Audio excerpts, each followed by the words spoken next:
সুপ্রিয় দর্শক, দেশে বিদেশে যে যেখান থেকেই দেখছেন সমসাময়িক গুরুত্বপূর্ণ বিষয় নিয়ে এনটিভির নিয়মিত আয়োজন আইএফআইসি ব্যাংক নিবেদিত এই সময়ে আপনাদের সবাইকে স্বাগত জানাচ্ছি। আমি নজরানা চৌধুরী। দর্শক, শারীরিক অসুস্থতা নিয়ে হাসপাতালে চিকিৎসাধীন বিএনপি চেয়ারপারসন ও সাবেক প্রধানমন্ত্রী বেগম খালেদা জিয়ার শারীরিক অবস্থা স্থিতিশীল আছে। তার সুস্থতা কামনা করে রাষ্ট্রপতির প্রতিনিধিরা হাসপাতালে গিয়েছেন। এছাড়া দেশব্যাপী বিভিন্ন সংগঠনের ব্যানারে দোয়ার আয়োজনও করা হয়। এ বিষয় সহ আরও কিছু গুরুত্বপূর্ণ বিষয় নিয়ে আলোচনা করতে আজ আমরা দুজন অতিথিকে এনটিভির স্টুডিওতে আমন্ত্রণ জানিয়েছি। তারা হলেন বিপ্লবী ওয়ার্কার্স পার্টির সাধারণ সম্পাদক সাইফুল হক এবং ঢাকা বিশ্ববিদ্যালয়ের কলা অনুষদের ডিন অধ্যাপক ডক্টর এম সিদ্দিকুর রহমান খান। আপনাদের দুজনকেই এনটিভিতে স্বাগত জানাচ্ছি। তো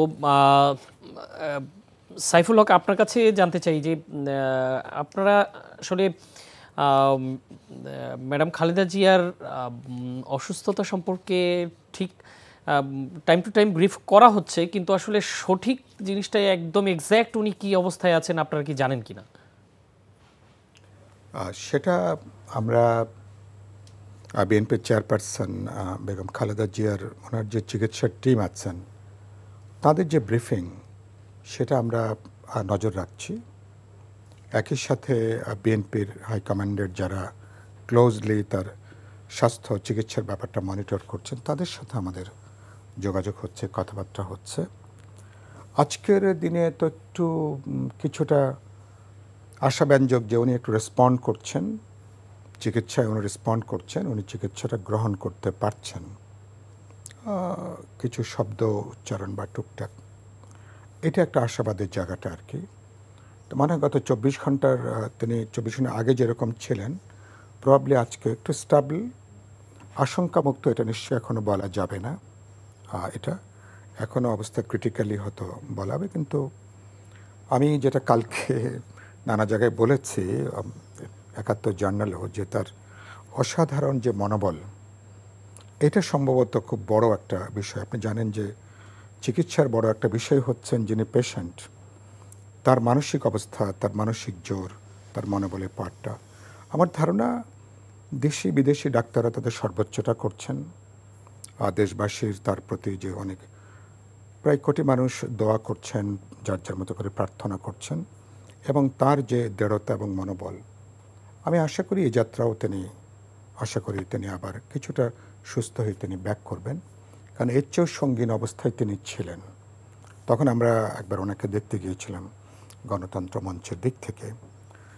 তো সেটা হলো হাসিনার একেবারে তার টাইরানির একেবারে যখন তিনি মাঝখানে, এটা 23-22 বা 23 এই সময়কালে যখন তিনি ওখানেই চিকিৎসার মধ্যে খুবই সংকটাপন্ন অবস্থা সরকারের কাছে, তৎকালীন সরকারের কাছে আবেদন জানানো হয়েছিল।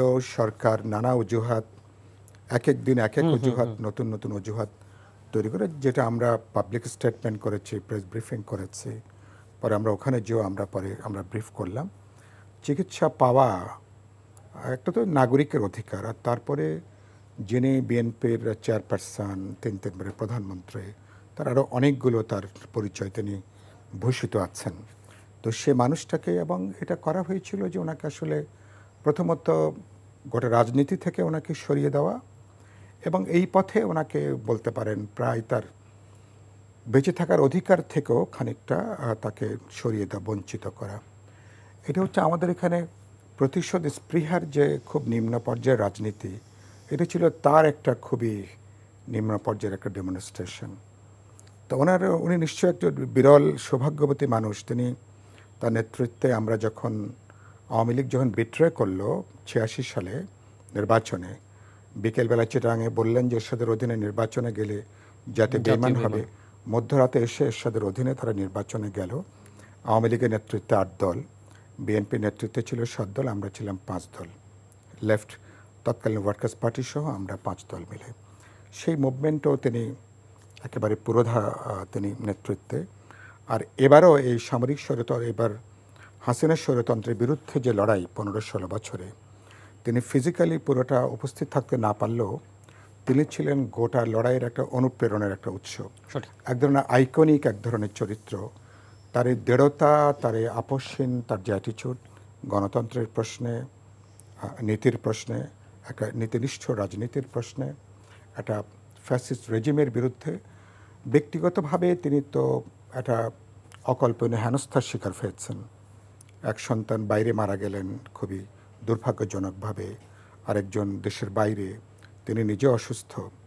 তারপরে যে হয়রানিমূলক মামলা তার বিরুদ্ধে করা হয়েছিল, এবং এতগুলো চাপ একজন মানুষের পক্ষে নিয়ে দলটাকে ঐক্যবদ্ধ রাখা, আন্দোলনটাকে বাঁচিয়ে রাখা, মানুষের ভরসার জায়গাটাকে বাঁচিয়ে রাখা, তো এটা তিনি বলতে পারেন একজন গৃহবধূ থেকে এরকম একটা রাজনৈতিক চরিত্র ব্যক্তিত্বের হয়ে ওঠাটা, জননন্দিত মানুষ নেতৃত্বে জায়গায় আসাটা, এটা খুব বিরল না, কিন্তু আমাদের এই উপমহাদেশে খুব বেশি এরকম খুব বেশি নজির নেই।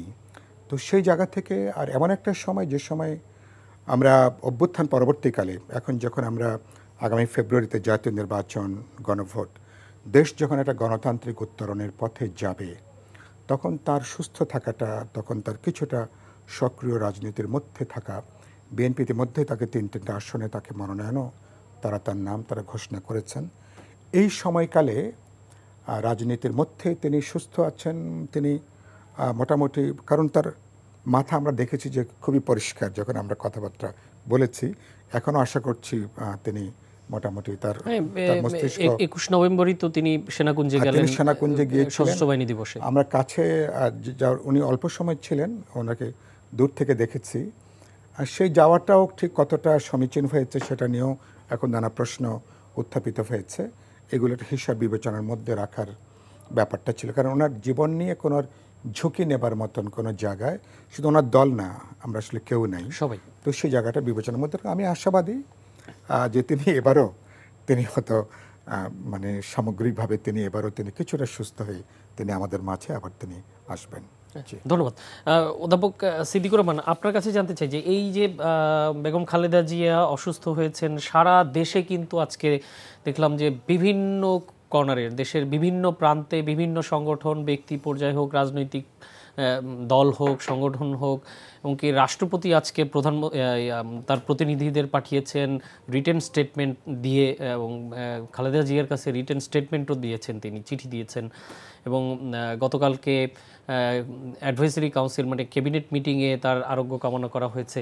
সব কিছু মিলে যে এই যে তার প্রতি যে সাধারণ মানুষের যে দোয়া, যে ভালোবাসা, এটি তো একটা ভালোবাসারই বহিঃপ্রকাশ। এই জায়গাটায় উনি আসলে কিভাবে আসলেন?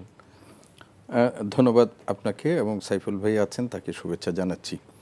ইতিমধ্যেই আসলে বেগম খালেদা জিয়া একজন গৃহবধূ থেকে আজকের এই জাতির অভিভাবকত্বে তার যে উত্তরণ, সেই উত্তরণের পটভূমিটা উনি বলেছেন। বেগম খালেদা জিয়ার জীবনটা কিন্তু স্বাভাবিকভাবে যায়নি, আমরা জানি। 1971 সালে যখন মুক্তিযুদ্ধ শুরু হয়, সেই সময় তার স্বামী, স্বাধীনতার ঘোষক শহীদ প্রেসিডেন্ট জিয়াউর রহমান, তিনি যখন পাকিস্তানি বাহিনীর বিরুদ্ধে রিভোল্ট করলেন, স্বাধীনতার ঘোষণা দিলেন, এবং সেই সময়টা তাদের জন্য পারিবারিকভাবে একটা চরম ঝুঁকির ব্যাপার ছিল, এবং সেই ঝুঁকিটার পরবর্তী সময়ে আপনারা দেখেন যে মুক্তিযুদ্ধ চলাকালীন সময়ে তিনি বন্দী হয়েছেন, তার সন্তানদের নিয়ে তিনি একটা অনিশ্চিত জীবনযাপন করেছেন। এবং স্বাধীনতা উত্তর বাংলাদেশে তিনি যখন তার স্বামীর সাথে সামরিক কর্মকর্তার স্ত্রী হিসাবে এবং পরবর্তীতে প্রেসিডেন্টের স্ত্রী হিসাবে তিনি কিন্তু রাজনীতি থেকে পুরোপুরি দূরে থেকে একজন গৃহিণী জীবন তিনি যাপন করেছেন। সময় তাকে রাজনীতিতে টেনে নিয়ে এসেছে। তার স্বামীর যে এই যে শাহাদাত বরণের আকস্মিক যে ঘটনা, সেই ঘটনাটি একজন দুঃসন্তানের জননীকে একটা মানে পারিবারিক জীবনের বাইরে এনে জাতীয় রাজনীতির গুরুত্বপূর্ণ সময়ে নিজের দলের হাল ধরা, এবং হাল ধরেই তিনি একটি সামরিক স্বৈরশাসনের বিরুদ্ধে যে রাজনীতির মাঠে তিনি যে আন্দোলনের নেতৃত্ব, 7 দলীয় জোটের নেতৃত্ব দিলেন, এবং সাইফুল হক ভাই বলেছেন যে এই আন্দোলন পরিচালনাকালে তিনি কিন্তু একাধিকবার কারা অন্তরীণ হয়েছেন, এরশাদ সরকার কর্তৃক নানাভাবে তিনি নিগৃহীত হয়েছেন, তার দলটিকে নিশ্চিহ্ন করে দেওয়ার জন্য অনেক ধরনের চেষ্টা হয়েছে, কিন্তু তিনি কোনো কিছুতেই কোনো নতি স্বীকার না করেন না, এবং বাংলাদেশের মানুষ ভালোবেসে তার নামের সাথে আপসহীন নেত্রী কথাটি সেই সময় যুক্ত করেছিল। প্রধানমন্ত্রী হিসাবে যখন তিনি দায়িত্বভার গ্রহণ করলেন, বাংলাদেশের প্রথম নারী প্রধানমন্ত্রী, মুসলিম বিশ্বের মধ্যে দ্বিতীয় নারী প্রধানমন্ত্রী, সেই সময়ে কিন্তু তিনি কতগুলো ঐতিহাসিক দায়িত্ব পালন করেছেন। বাংলাদেশের যে মুক্তিযুদ্ধের পর আমাদের যে সংসদীয় গণতান্ত্রিক পরিবর্তে যে রাষ্ট্রপতি শাসিত ব্যবস্থা করেছিলেন, মুক্তিযুদ্ধের মাধ্যমে যে গণতান্ত্রিক মানে সরকার পদ্ধতির ক্ষেত্রে আমরা যে সংসদীয় সরকার ব্যবস্থা, সেটা তিনি কিন্তু পুনঃপ্রবর্তন করেছিলেন। আমাদের দেশে যে নির্বাচনী সংস্কৃতির যে দুরবস্থা, সেটা থেকে উত্তরণের জন্য তত্ত্বাবধায়ক নামক যে একটা বিকল্প পদ্ধতির, সেটার তিনি কিন্তু উদ্ভাবক। নারীর ক্ষমতায়ন থেকে শুরু করে আমাদের অনেক সরকার পরিচালনার ক্ষেত্রে প্রধানমন্ত্রী হিসাবে তার অনেক ঐতিহাসিক দায়িত্ব আছে। পররাষ্ট্রনীতির ক্ষেত্রেও আপনারা জানেন যে বাংলাদেশের যে পররাষ্ট্রনীতির ক্ষেত্রে তিনি একটা সার্বভৌমত্ব, আঞ্চলিক ভারসাম্য, বাণিজ্য নীতি, বাংলাদেশ মানে ফার্স্ট, বাংলাদেশের জাতীয় স্বার্থকে সমুন্নত রেখে ইসলামী বিশ্বের সাথে সম্পর্ক, তারপরে মার্কিন যুক্তরাষ্ট্র এবং চীন এবং ইউরোপীয়দের মধ্যে একটা মানে সমন্বয় রেখে যে বাংলাদেশের যে কূটনৈতিক নীতি, সব কিছু মিলিয়ে বাংলাদেশে একজন সরকার প্রধান হিসাবেও সরকার প্রধান হিসাবেও তার জনপ্রিয়তা বাংলাদেশে একটা অন্য মাত্রায় উপস্থাপিত হয়েছিল। 6 সালে তার ক্ষমতার থেকে চলে যাওয়ার পর যে বাংলাদেশে, সেই সময় কিন্তু তিনি আবারও একটা মানে প্রতিহিংসার শিকার হয়েছেন। সেনা সমর্থিত সরকার, তার ছেলে সহ তাকে গ্রেপ্তার করে হয়েছে, এবং আজকে যিনি ভারপ্রাপ্ত চেয়ারম্যান হিসেবে দলের দায়িত্ব নিয়েছেন, তাকে কীরকম শারীরিক নির্যাতন করা হয়েছিল আমরা সবাই জানি।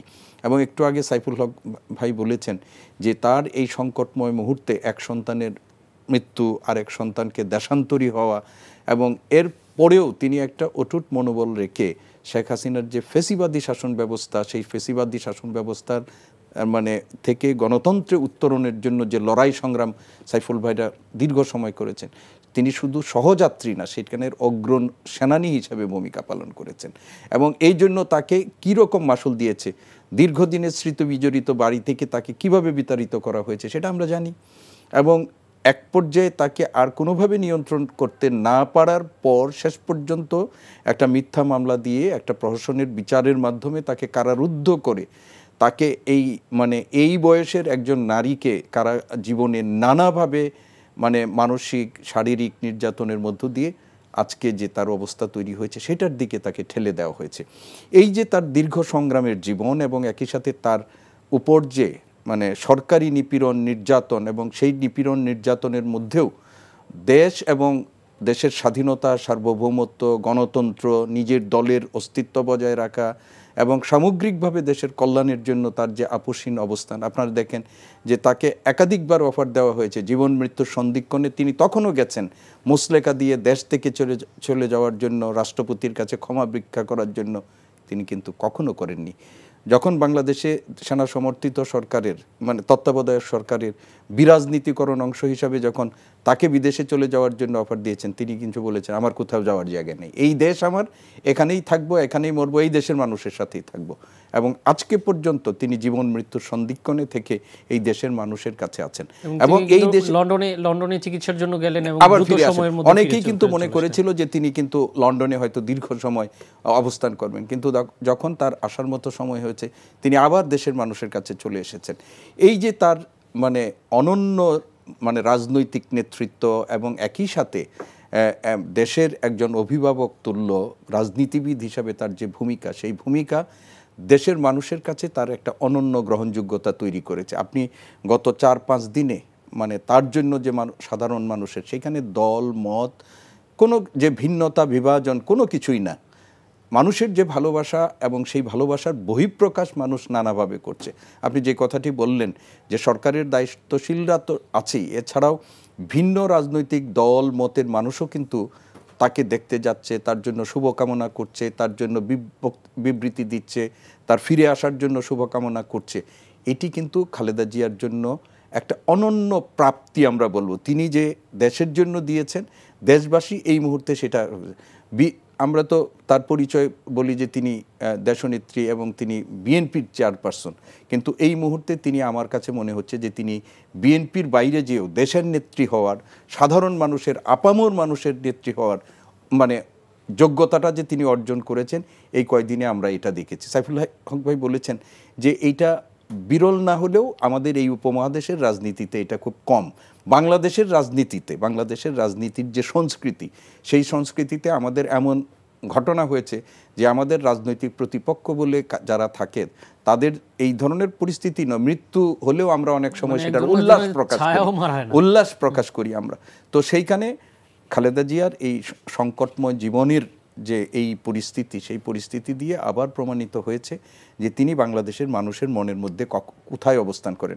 আপনার মনে আছে শহীদ রাষ্ট্রপতি জিয়াউর রহমানের মৃত্যুর পর, আমরা তখন অনেক ছোট, সেই সময় যে মানে শাহাদাত বরণের পর বাংলাদেশের মানুষের যে মাতম, বাংলাদেশের মানুষের যে শোক, আজকে এই খালেদা জিয়ার এই জীবন মৃত্যুর সন্ধিক্ষণে চিকিৎসাধীন থাকা অবস্থায় তার কিন্তু এই অবস্থা হয়েছে। আমরা আশা করছি সাইফুল হক ভাই যেটা বলেছেন, এই দেশের মানুষের এটা কায়মনোবাক্যে চাওয়া যে তিনি আবার সুস্থ হয়ে ফিরে আসবেন এবং আসেন। একটু আগে আমি একটুখানি বসে দেখছিলাম যে তথ্য উপদেষ্টা মাহফুজ সাহেব তিনি সর্বশেষ এখানে দেখেছেন, খোঁজখবর নিয়েছেন এবং তিনি দেশবাসীর প্রতি বলেছেন যে আজকে তার অবস্থার কিছুটা উন্নতি হয়েছে এবং তিনিও এই আশাবাদ ব্যক্ত করেছেন। বিএনপি চেয়ারপারসন বেগম খালেদা জিয়ার স্বাস্থ্যগত বিষয় নিয়ে কথা বলছিলাম, তো অন্য একটা বিষয় যেতে চাই যে ওনার শারীরিক যে অবস্থা, এই অবস্থায় ওনার ছেলের আসলে ওনার পাশে থাকাটাই সবচেয়ে জরুরি ছিল।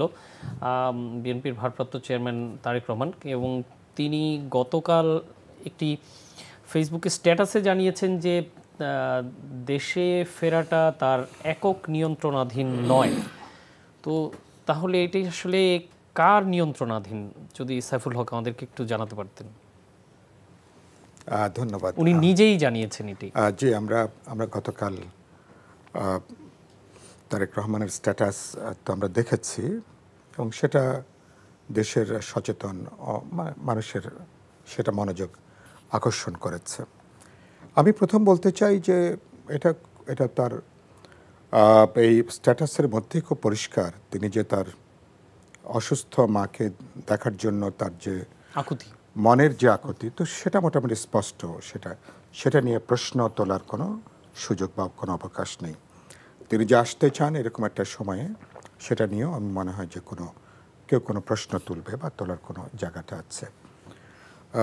তো কিন্তু তিনি যে কথাগুলো উল্লেখ করেছেন আর সেটা নিয়ে তো অবশ্যই তার তো একটা নিরাপত্তার ইস্যুটাই তো সম্ভবত সবচেয়ে বড় একটা ইস্যু, এবং যেটা যদিও সরকার থেকে ধরুন সেদিনই তারপর আনুষ্ঠানিকভাবে প্রধান উপদেষ্টার প্রেস সচিব তিনি জানিয়েছেন, সরকারের দিক থেকে তো কোনো সমস্যা নেই।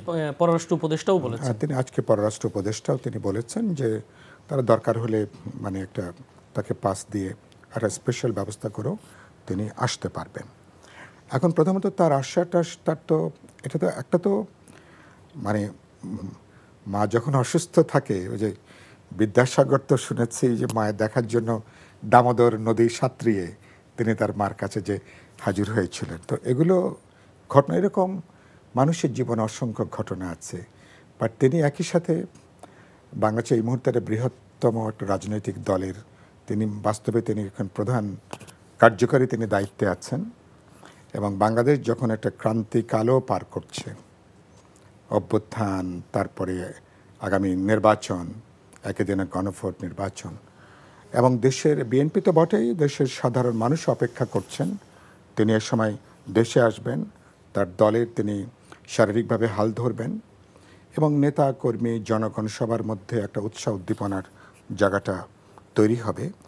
তো এগুলো হচ্ছেন বিএনপির যারা এটা ডিল করছেন, বিশেষ করে তার নিরাপত্তা সংশ্লিষ্ট বিষয় যেটা আছে, সরকারি প্রতিষ্ঠানগুলো, আবার দলগতভাবে বিএনপিরও যে প্রস্তুতি, তো সেটা নিশ্চয়ই একটা বড় বিবেচনার প্রশ্ন আছে। এটা আমি নিশ্চয় মনে করি তার আশাটা কেবলমাত্র তিনি সিদ্ধান্ত নিলেন একটা বিমান ধরে তিনি হিথ্রোতে উঠে ঢাকা এয়ারপোর্টে ল্যান্ড করলেন, ব্যাপারটা ঠিক এরকম না, কথাটা সত্য।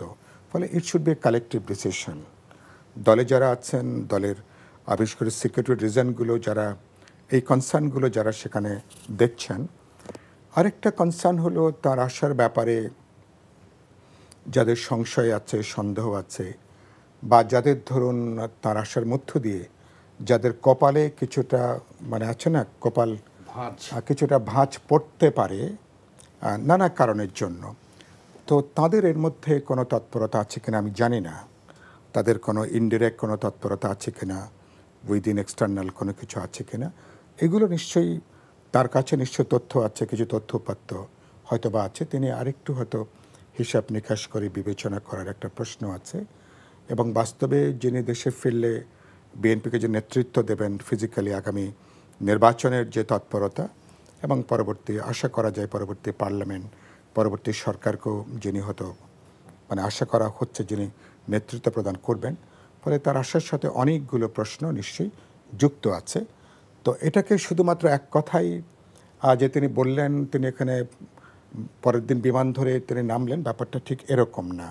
আমার মনে হয় এই ব্যাপারে তিনি বা বিএনপি এবং তার অন্যান্য সংশ্লিষ্ট প্রতিষ্ঠান যারা আছেন, যারা তার সমগ্র ব্যাপারটা যারা দেখছেন, নিয়ন্ত্রণ করছেন, দেখভাল করছেন, তারা নিশ্চয়ই ব্যাপারে আমার মনে হয় সঠিক সিদ্ধান্ত নেবেন। আর এগুলো আমার মনে হয় যে তিনি উপযুক্ত সময়ে তিনি আসবেন, আমি এখনও সেটা আশা করি। সরকারের দিক থেকে তো দৃশ্যত কোনো সমস্যা আছে বলে আমি দেখি না, কিন্তু হয় কি আপনি তো নিশ্চয়ই খেয়াল করবেন যে আমি তো ইতিমধ্যে বলেছি, আমরা সবাই জানেন যে আমাদের সরকারের মধ্যে তো শুধু একটা সরকার না, অনেকগুলো সরকার প্যারালালি কাজ করে। আমি সরকারের মধ্যে দেখি, ব্যুরোক্র্যাটদের মধ্যে দেখি, অন্যান্য বিভিন্ন প্রতিষ্ঠানের মধ্যে দেখি, অথবা নিরাপত্তা সংশ্লিষ্ট নানা জায়গায় যারা কাজ করেন, খুব একক কোনো চেইন অফ কমান্ডে বাংলাদেশ এখন চলছে আমরা কেউ কিন্তু বুকে হাত দিয়ে আমরা কিন্তু জোর করে বলতে পারবো না।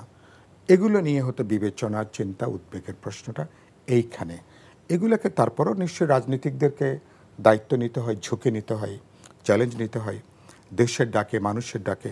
আর যখন মায়ের মতন একটা গুরুতর অসুস্থতা থাকে তখন নিশ্চয়ই সেখানে বাড়তিভাবে তখন তো আসার একটা প্রণোদনা কাজ করে।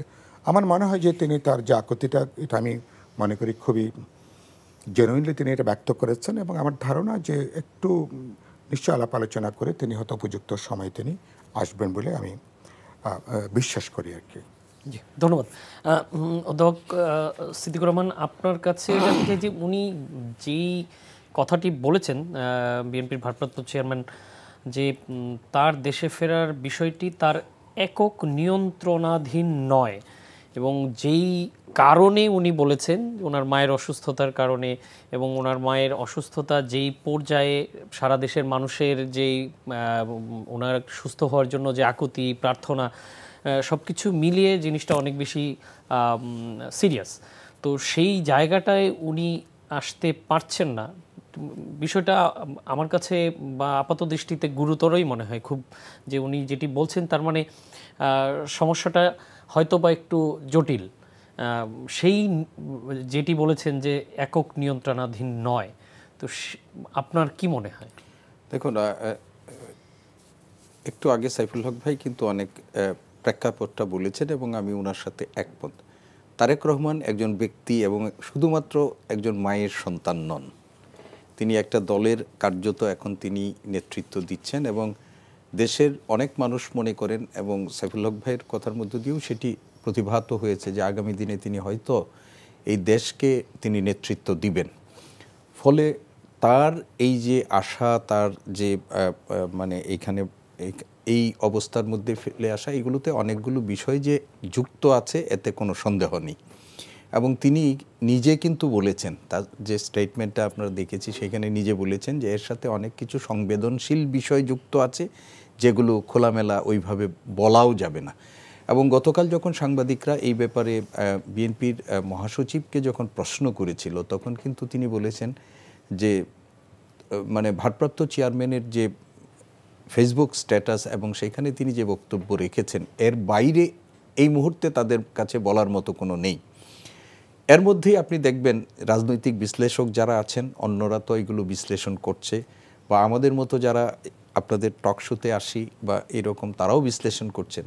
এর বাইরেও কিন্তু সোশ্যাল মিডিয়াতে এটা নিয়ে একটা গতকাল থেকে একটা ঝড় বইছে।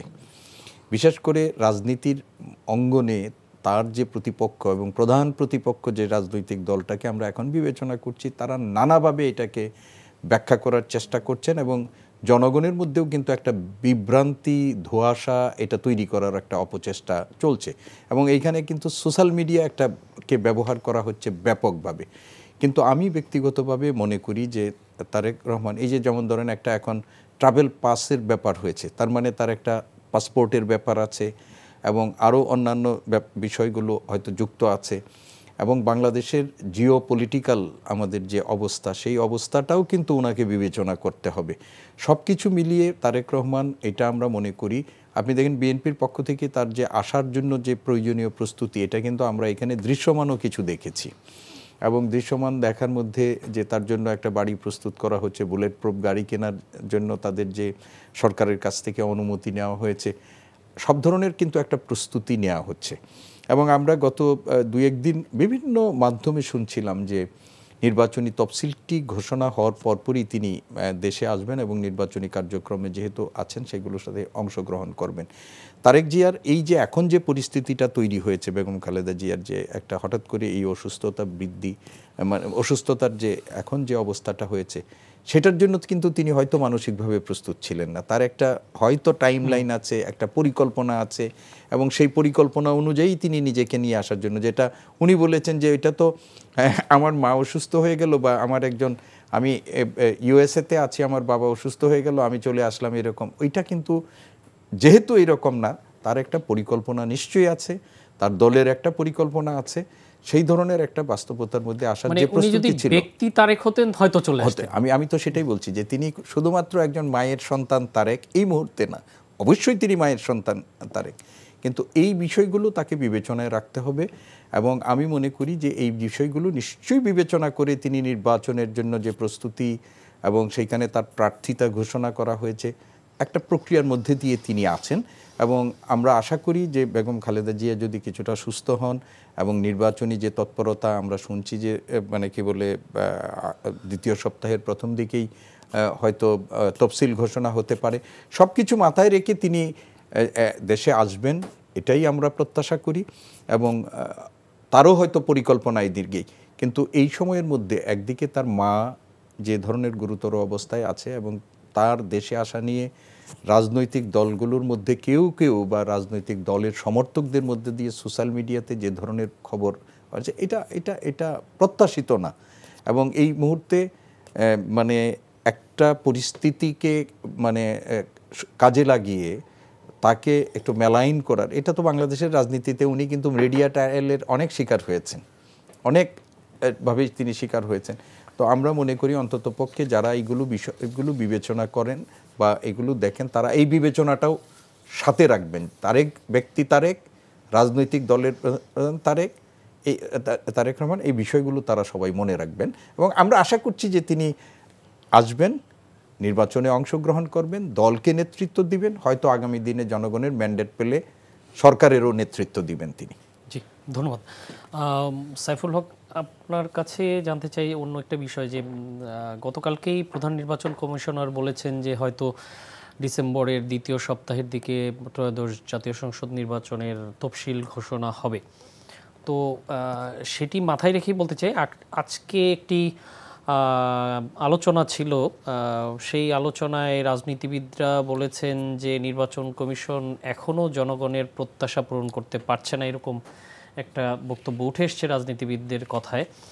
এবং গতকালকে রংপুরে একটি নাগরিক সংলাপে সিপিডির সম্মাননীয় ফেলো ডক্টর দেবপ্রিয় ভট্টাচার্য বলেছে নির্বাচন কমিশন এখনও দৃশ্যমান নির্বাচনী কার্যক্রমে প্রবেশ করতে পারেনি। তো আপনার কি মনে হয় যে আসলেই কি তাদের প্রস্তুতিতে কোনো ঘাটতি আছে? না, ধন্যবাদ। আমি ছিলাম আজকে ঢাকায় যে অনুষ্ঠানটা ছিল, সেখানে আমি শুরুর দিকে বক্তব্য রেখে আমি পার্টি অফিসে, আমাদের একটা আলোচনা সভা ছিল, পরে আমি একটু আগের দিকে রেখে আমি অফিসে চলে এসেছিলাম। অন্যরাও সেখানে পরে বক্তব্য রেখেছেন। ইলেকশন কমিশন, আমার কাছে মনে হয়েছে যে তাদের যে ঘোষিত যে রোডম্যাপের একটা ফেজ তারা 31শে নভেম্বর, আজকেই এটা শেষ হবার কথা। এর পরের ফেজ হচ্ছে যেটা আপনি উল্লেখ করলেন, নির্বাচনের সুনির্দিষ্ট তফসিল ঘোষণা করা, এরপরে নির্বাচনের যাবতীয় প্রস্তুতির কাজগুলো নেওয়া। আমি মনে করি দে আর অন দ্য রাইট ট্র্যাক। তারা যে ঘোষণা তারা যেটা দিয়েছেন পাবলিকলি, তাদের যে ঘোষণা বা কমিটমেন্ট, সে ধারাতে তারা আছেন, এটা নিয়ে আমার বড় কোনো প্রশ্ন নেই। এবং যদি দ্বিতীয় সপ্তাহ যদি 8 তারিখ থেকে ধরি, তাহলে 8 ডিসেম্বর থেকে হয়তো 10, 11, 12 তারিখের মধ্যে আমরা হয়তো আশা করব যে ত্রয়োদশ জাতীয় সংসদের নির্বাচনের দিন তারিখ বা বিস্তারিত শিডিউলটা তিনি উল্লেখ করবেন। এটা তো একটা ইলেকশন কমিশনেরই কাজ। আবার একই সাথে এবার তো আরেকটা নতুন একটা তৎপরতা, যেহেতু একই সাথে গণভোট যুক্ত হয়েছে। আমাদের হিস্ট্রিতে সাধারণ নির্বাচন এবং গণভোটের একসাথে করার আগের কোনো অভিজ্ঞতা নেই। গতকালকে একটা মক ট্রায়াল হয়েছে, আপনারা জানেন। প্রথম দিকে সীমাহীন একটা বিশৃঙ্খলা ছিল, অভিজ্ঞতাটা খুব ভালো হয়নি, বাট তারপরও এটা একটা অভিজ্ঞতা। লুফলসটা কোথায়, উইকনেসটা কোথায়, ড্রব্যাক্সটা কোথায়, এটা তারা কিছুটা বুঝতে পেরেছেন। আমার ধারণা এই মক ট্রায়ালটা ডিভিশনাল পর্যায়ে, জেলা পর্যায়ে, ইভেন সম্ভবত উপজেলা পর্যায়েও এটা হওয়া দরকার। বিশেষ করে যারা ওখানকার নির্বাচনী কর্মকর্তারা আছেন, সম্ভাব্য returning officer, presiding, polling officer, এদেরকে যুক্তযুক্ত করে, এবং অন্যান্য রাজনৈতিক দলকেরও যারা এজেন্ট হিসাবে যারা কাজ করবেন, এটা একটা। ইলেকশন কমিশন দৃশ্যত তাদের এক ধরনের প্রস্তুতি আছে, কিন্তু মানুষ এখনও তাদের প্রস্তুতিকে ঠিক পুরোপুরি আমলের মধ্যে নিতে পারছে না। এটাই হলো সংকটের জায়গাটা, হচ্ছে এইখানে। সেদিক থেকে, কারণ আমি দেখছি যে তারা রাজনৈতিক দলগুলোর সাথে তারা যে আরপিও তারা যেটা চূড়ান্ত করলেন, আপনি জেনেছেন, দলগুলোর সঙ্গে আলোচনা বেঁধে রেখেই আরপিও তারাই মানে এটাকে একটা অধ্যাদেশ বা এটাকে তারা চূড়ান্ত করেছে, যেখানে রাজনৈতিক দলগুলোই তার মূল স্টেক, দলগুলো তাদের সঙ্গে জানা নেই, পরিচয় নেই, কথা নেই, বার্তা নেই। এবং যেটা নিয়ে সীমাহীন প্রশ্ন, আমি গত কদিন ধরে বলে আসছি, আজকেও আমি বলেছি, আপনার জামানতের টাকা দ্বিগুণ বাড়ানো হয়েছে। প্রার্থীদের সর্বোচ্চ ব্যয়সীমা আগে যেটা 25 লক্ষ ছিল, এখন 35 লক্ষ থেকে ভোটার অনুপাতে এখন 60-65 লক্ষ পর্যন্ত যাবে। এটা একটা দৃশ্যমান ব্যয়। একজন উপদেষ্টা ক্ষমতায় থেকে কদিন আগে তিনি বললেন, ইলেকশনে এখন নাকি 15 থেকে 20 কোটি টাকা এক একটা সিটে নাকি ব্যয় করতে হবে।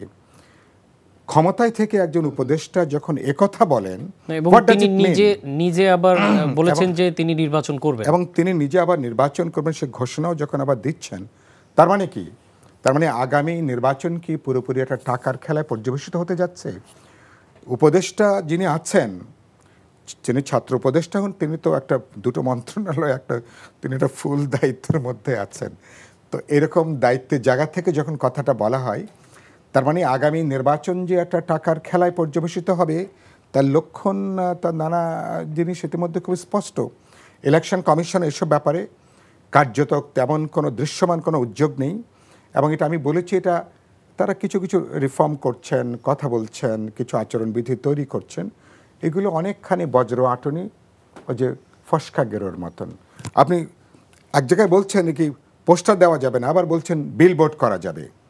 তো মানুষ এখানে নির্বাচন বলতে পোস্টারটা বোঝে, এখন বিশাল বিশাল নাকি বিলবোর্ড দেওয়া যাবে। তারপরে আপনি না ভোটের বিধানটা আপনি 300 আসনে নেই, কেবলমাত্র যেখানে একজন প্রার্থী সেখানে না ভোটের বিধান থাকবে। তারপরে প্রতীক নিয়ে একটা সমস্যা। তা আপনি দলগুলোর সঙ্গে আলোচনা না করে এত বড় একটা সিদ্ধান্ত। হ্যাঁ, আমরা মনে করি নিবন্ধিত দলগুলো নিজস্ব প্রতীকে নির্বাচন করা উচিত, কিন্তু একই সাথে এই বিধানটাও থাকা দরকার, কোনো দল যদি চায়, যারা জোটভুক্ত হচ্ছেন, যারা একটা অ্যালাইনমেন্ট তৈরি করছেন, তারা অন্য কোনো মার্কা নিয়েও ইলেকশনটা করতে পারেন। আপনি এত বড় সিদ্ধান্ত নিচ্ছেন দলগুলোর সঙ্গে আপনি প্রায়ের কোনো আলাপ আলোচনা ছাড়াই। তো এটা তার মানে কি? আপনি আসলে বিজনেস আপনি মিন করছেন না, আপনি পুরোপুরি আপনি ইম্পোজ করছেন অনেক জিনিস চাপি। এবং ইলেকশন কমিশনের এই সিদ্ধান্তের বাস্তব ফলাফল হচ্ছে, কোনো দলকে চাপে রাখা, কাউকে কিছু বাড়তি সুবিধা দেবার লক্ষ্যে করা হয়েছে কিনা, এরকম একটা বিরাট সন্দেহ অবিশ্বাস এখন তৈরি হয়েছে। ইলেকশন কমিশন উদ্দেশ্য নিয়ে তো এখন প্রশ্ন এসছে। এটাই ইতিমধ্যে ইলেকশন কমিশনে আমাদের সঙ্গে সাক্ষাৎ হয়েছে, কথাটা আমি কদিন আগেও বলেছি, যখন ফর্মালি ওনাদের সঙ্গে ওনারা দাওয়াত দিলেন সেদিনও কথাটা বলেছি। ইলেকশন কমিশনের এই আস্থার জায়গাটা এখনও তারা অর্জন করতে পারেনি। আমি গুরুত্বপূর্ণ যেটা বলেছি তাদেরকে, যে ভেঙে পড়া যে নির্বাচনী ব্যবস্থা একটা গণহতাশার জন্ম দিয়েছে, গণ অনাস্থা তৈরি করেছে। প্রতিদ্বন্দ্বিতাপূর্ণ নির্বাচনী ব্যবস্থা বলে বাংলাদেশে কিছু আছে বলে মানুষ বিশ্বাস করে না।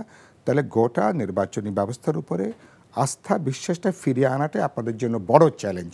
তাহলে প্রতিদিন আপনাদের কাজের মধ্য দিয়ে you are to prove it, যে আপনারা মিন করছেন, আপনাদের যোগ্যতা আছে, সক্ষমতা আছে। সেই জায়গাটা কিন্তু এখনও পর্যন্ত আশ্বস্ত হওয়া যায়নি। আরেকটা আমরা খুব গুরুত্বপূর্ণ কথা আমরা বলেছি, যে রিটার্নিং অফিসাররা, এই যে কেবলমাত্র ডিসি সাহেবরা ওনারা কেবল রিটার্নিং অফিসার চলেন।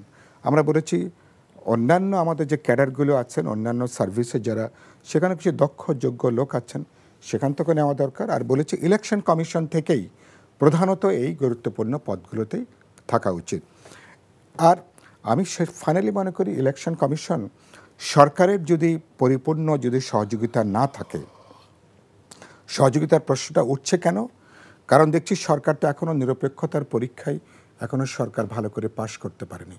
উপদেষ্টা থেকে ঘোষণা দিচ্ছেন ওনারা ইলেকশন করবেন, ওনারা ইলেকশনের জন্য ওনারা যেসব অঞ্চলে ওনারা শত শত কোটি টাকার বরাদ্দ ওনারা দিচ্ছেন, বাংলাদেশের কোনো অঞ্চলে বরাদ্দ যাচ্ছে না, ওনারা যেখানে ইলেকশন করতে পারেন সম্ভাব্য অঞ্চল সেখানে বরাদ্দ যাচ্ছে। তো হু কেয়ারস ইট? মানে আপনি ক্ষমতার জোরে আপনি কি যা খুশি কি আপনি করবেন? তো সরকার কিভাবে এগুলো এন্ডোর্স করছেন, আর ইলেকশন কমিশন কি এগুলো তার নজরে এগুলো আসছে না, এগুলো তার নজরে আসছে কি না? এবং যদিও তফসিল ঘোষণার পর থেকে আমরা বলেছি ইলেকশন রিলেটেড গুরুত্বপূর্ণ মন্ত্রণালয়গুলো ইলেকশন কমিশনের প্রত্যক্ষ সুপারভিশনে থাকা দরকার। কিন্তু সবচেয়ে গুরুত্বপূর্ণ কথা যে সরকারের পলিটিক্যাল উইলটা হচ্ছে সবচেয়ে গুরুত্বপূর্ণ। কারণ আমার ডিসি, এসপি, থানার দারোগা সাহেব ওনারা বুঝতে চান আগামী নির্বাচনে গভর্নমেন্টের পলিটিক্যাল উইলটা কি, সরকারের চাওয়াটা কি। এটা ওনারা কিন্তু প্রকাশ্যে অপ্রকাশ্যে এটা কিন্তু ওনারা কিন্তু আগে কিন্তু বুঝে নেন, বুঝে নিয়ে তখন তারা অপারেট করে, তখন তারা কাজ করে।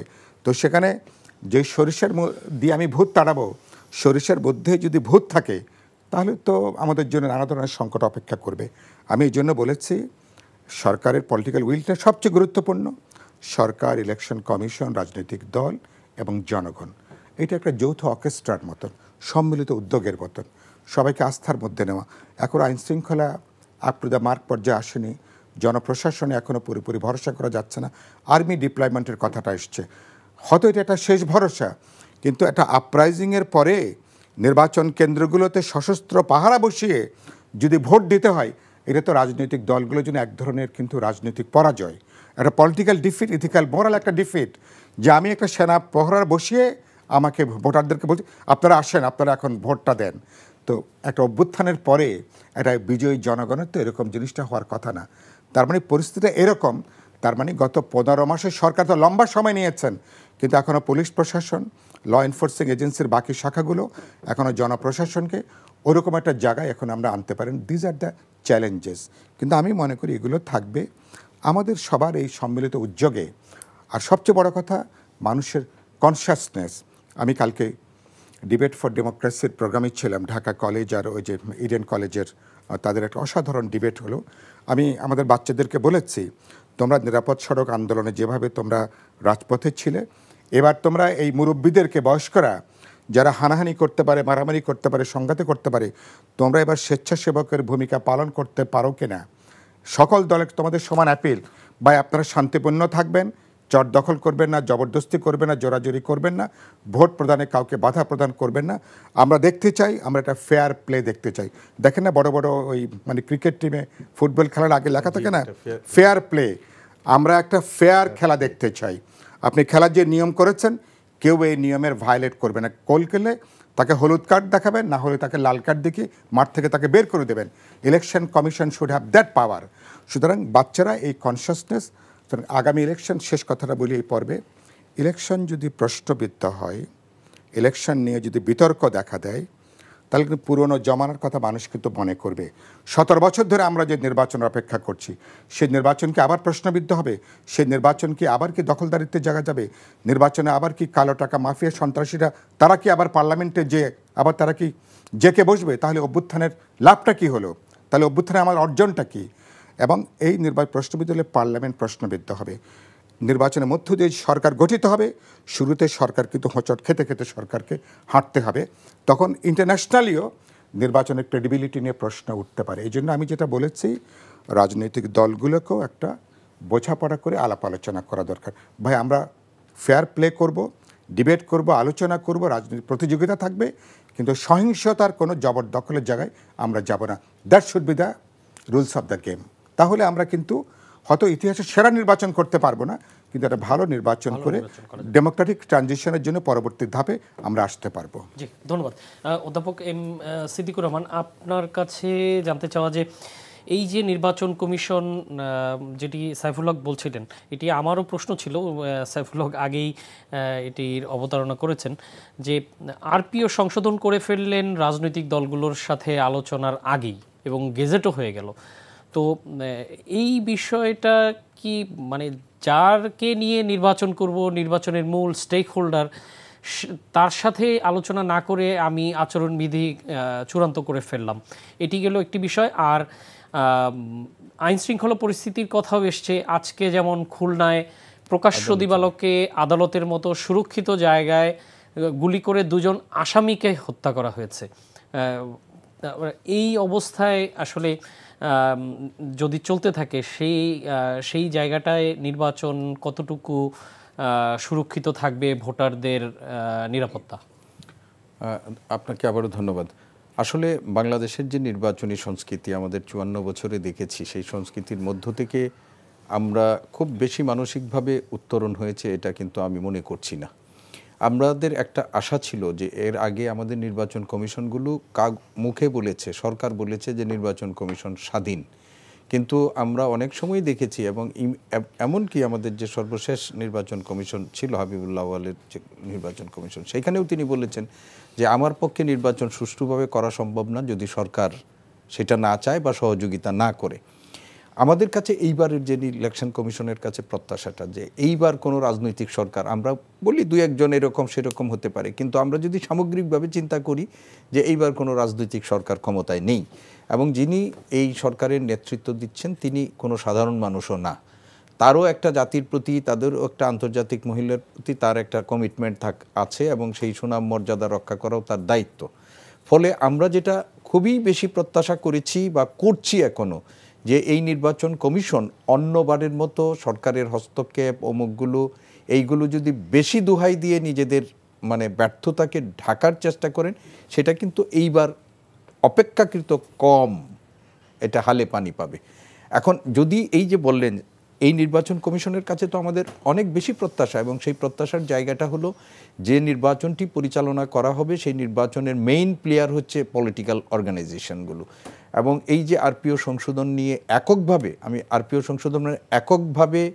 আরপিও সংশোধন নিয়ে যে বিতর্কটা তৈরি হয়েছে, আমরা অনেক জায়গায় ইতিমধ্যেই এই টক শো সহ অনেক জায়গায় আমি নিজেও বলেছি যে এটি কোনোভাবেই প্রত্যাশিত নয়। রাজনৈতিক দলগুলোর সাথে যখন আলোচনা হয়েছে, রাজনৈতিক দলগুলো চিঠি দিয়ে এই আরপিও সংশোধনের জন্য তারা মানে তাদের মতামত দিয়েছে। এই ইলেকশন কমিশন যদি বা সরকারের তরফ থেকে যদি এইগুলো নিয়ে একটা পরিমার্জন, একটা পুনর্বিবেচনা যদি তারা করতেন, তাহলে আজকে যে প্রশ্নটি আমরা করছি সেই প্রশ্নটি করার কিন্তু সুযোগ থাকতো না, এবং সেটা করার অনেক সুযোগ ছিল। বাংলাদেশের নির্বাচনী সংস্কৃতিতে এই যে যেমন বলছেন যে একটা অপশন থাকা, যে রাজনৈতিক দলগুলোর স্বতন্ত্র বিকাশ আমরা চাই, যে তারা তাদের প্রতীক মার্কা এগুলো নিয়ে হবে। এই জন্য কিন্তু আপনার যারা ভোটাধিকার প্রয়োগ করবেন তাদের মনস্তত্ত্ব পরিবর্তনের জন্য আমাদের প্রস্তুত করা দরকার। তো সেই সুযোগ তো আপনি এখন এই মুহূর্তে পাচ্ছেন না। ফলে আপনি নির্বাচন দলগুলোকে আপনি একটা যুপকাস্টের দিকে আপনি ঠেলে দিলেন। এটি মানে এই নির্বাচনটি এবং সামগ্রিকভাবে নির্বাচনী ব্যবস্থার জন্য খুব ভালো দৃষ্টান্ত হলো না। ফলে আমি মনে করি যে এই নির্বাচনের কমিশনের কাছে আমাদের যে প্রত্যাশার জায়গাটা ছিল, সেই প্রত্যাশার জায়গাটাতে এইখানে নির্বাচন কমিশন সেই দায়িত্বশীল আচরণটি করতে পারেনি। এখন আইন শৃঙ্খলা রক্ষা, এটা তো আমাদের একটা বড় মাথা ব্যথার কারণ। এই বাংলাদেশে অভ্যুত্থান পরবর্তী সময়ে যে অ্যানার্কি, এটা কিন্তু যা হয়েছে পৃথিবীর ইতিহাসে উনিও জানেন, আমরাও ইতিহাসের ছাত্র। এরকম একটা অভ্যুত্থান বা বিপ্লব যখন কোথাও সংগঠিত হয়, বিপ্লব উত্তর পরে এই ধরনের পরিস্থিতি তৈরি হয়। ফ্রান্সে যখন ফরাসি বিপ্লব হলো, ফরাসি বিপ্লবের পরে কিন্তু সেইখানে মানে রেইন অফ টেরর হয়েছে, এইগুলো হয়েছে পৃথিবীর অনেক জায়গায় দেখা গেছে। ইভেন আপনি আওয়ামী লীগের যে ক্ষমতাচ্যুত আওয়ামী লীগের যে উবায়দুল হক সাহেব, তিনিও কিন্তু সবসময় এক ধরনের আশঙ্কা প্রকাশ করতেন যে যদি আমরা ক্ষমতার থেকে চলে যাই এই ধরনের ঘটনা হয়ে যাবে, আমাদেরকে মেরে ফেলবে, এত লক্ষ লক্ষ মেরে ফেলবে। সেই অবস্থা আমাদের হয় নাই। তবে সেই অবস্থা না হওয়ার পেছনে যে সরকারের একক কৃতিত্ব, সেটাকে আমি মনে করছি না। যে সরকারের আইন শৃঙ্খলা, রাজনৈতিক দলগুলো, বাংলাদেশের সাধারণ মানুষের ধৈর্যশীলতা, সেইগুলো আপনি সব কিছু মিলিয়ে এটা হয়েছে। এখন যে আইন শৃঙ্খলা পরিস্থিতি আপনি প্রথম কথা বলছেন যে পুলিশ একটা ট্রমার মধ্যে ছিল, ট্রমা কাটানোর জন্য যথেষ্ট সময় পেয়েছে। আমার আইন শৃঙ্খলা বজায় রাখার জন্য যে সমস্ত দায়িত্বশীল সংস্থাগুলো আছে তাদের মধ্যে যদি কোনো রকমের মানসিক মানে থাকে সেটারও কাটিয়ে ওঠার জন্য তারা যথেষ্ট সময় পেয়েছে।